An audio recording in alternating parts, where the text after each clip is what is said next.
جب تیرے ابے نے کہا کہ ورثہ نہیں، میں کیسے دے دوں تمہیں؟ ابو بکر نے تو حدیث سنائی ہے، حدیث سن کے اگر ناراض ہو جائے تو پھر تو بیوی کا قصور ہے، ابو بکر کا کیا قصور ہے؟ کہ انبیاء کی وراثت نہیں ہوتی، اس لیے جب حضور کی وراثت ہے ہی نہیں تو حضور علیہ السلام کا جو چھوڑا ہوا ترکہ ہے اس میں سے بی بی آپ کو کچھ نہیں ملے گا۔ بخاری میں لفظ ہے ایک چیز نہیں ملے گی۔ بیٹی جو ساری ترکے کی وارثہ تھی اس کو تو کچھ نہیں ملا، اور بیویاں جو 1/8 کی حصہ دار تھی۔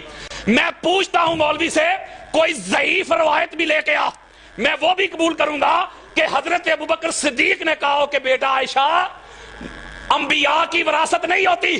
جب تک حضور ظاہراً حیات تھے آپ کو اجازت تھی کہ رسول اللہ کے گھر میں رہے، اب چونکہ رسول اللہ کا ہو گیا وصال تو وراثت ان کی ہے ہی نہیں، وارث کسی نے بننا ہی نہیں، تو رسول کا گھر چھوڑے اور میرے گھر میں آئے۔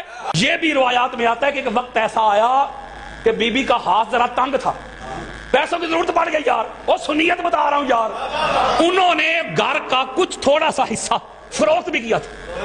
میں پوچھتا ہوں مولوی کس حق سے رہی؟ حضرت ابوبکر صدیق نے وہاں کہا کہ مجھے دفن کرو، کس حق سے؟ حضرت عمر بن خطاب وہاں دفن ہوئے، ان کے باپ کی وراثت تھی، کس حق سے؟